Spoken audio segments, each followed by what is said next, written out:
So before starting this video, if you're not subscribed to our YouTube channel, please subscribe to S.M.V channel creations. Okay, so let's start. So the first one that we're going to go over is the average function.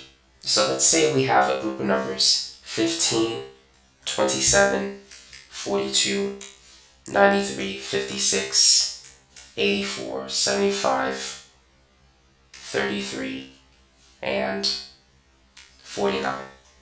If you want to find the average of these numbers, type in equal, average, parentheses, and then highlight the column of data that you want to average. And so the average of these numbers is 53.125. And so that's a very simple way in which you can use the average function in Excel. Now let's say if you want to average two numbers quickly, you can type in equal average, and then let's say we want to average 100 and 200. So type in 100, 200, close parentheses, and you get 150. If you want to average three numbers, you can type in the three numbers. Let's say 100, 200, and 300. The average of those three numbers is 200. And so that's another way in which we can use the average function in Excel. Now, the next function that we're going to talk about is the sum function. So let's say if we want to add up some numbers. So if we wish to find the sum of the numbers in this list, we can type in equal sum parentheses and then highlight the column that you want to find the sum of. And so the sum of those numbers is 429. And just like before, if we want to, we can just find the sum of two numbers. Let's say 50 and 125. 50 plus 125 is 175. You can also type in equal 50 plus 125. And as you can see, you'll get the same answer. Now let's say if you want to find the sum of three numbers, you can type in equal sum 100, 200, 300. And that will give you 600. Or you can write it this way, equal 100 plus 200 plus 300. And so there's different ways in which you can add up numbers using the sum function. And so that's the second function that we're going to talk about in this video. Now, the third function is going to be the SUMIF function.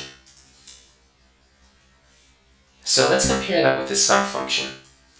The sum function allows us to calculate the sum of a range of values. Let's say if we want to find basically the sum of all of these vehicles, we can just use the sum formula.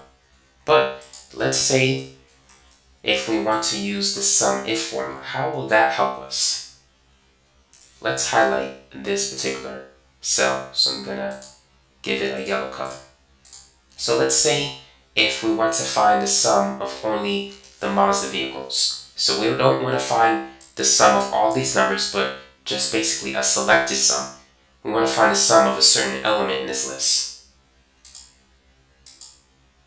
So what we need to do is type in equal SUMIF parentheses, and then we need to select a range. So the range will be the car type, and then comma, the criteria will be based on whatever is in this cell, cell B14, and then comma, the sum range, so these are the numbers that we wish to add. Close parentheses, enter.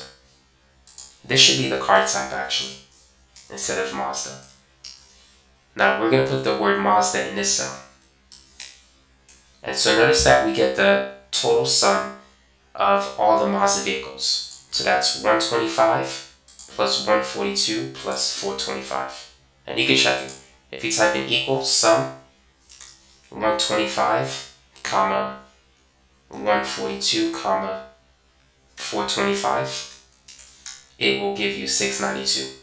Now you can change it. Let's say if we want to find the sum of the Honda vehicles, it's automatically going to adjust. There's only one type of Honda vehicle in this list, so it's 174. If we want to find the sum of all the Toyota vehicles, just type it in, and it automatically gives us the sum. So we have 326 for Toyota, 89, and 274. So if we type in equal 326 plus 89 plus the other one, which is 274, we get 689. So the SUMIF function helps us to find the sum of a certain element in this list, rather than the sum of all of these numbers in that list.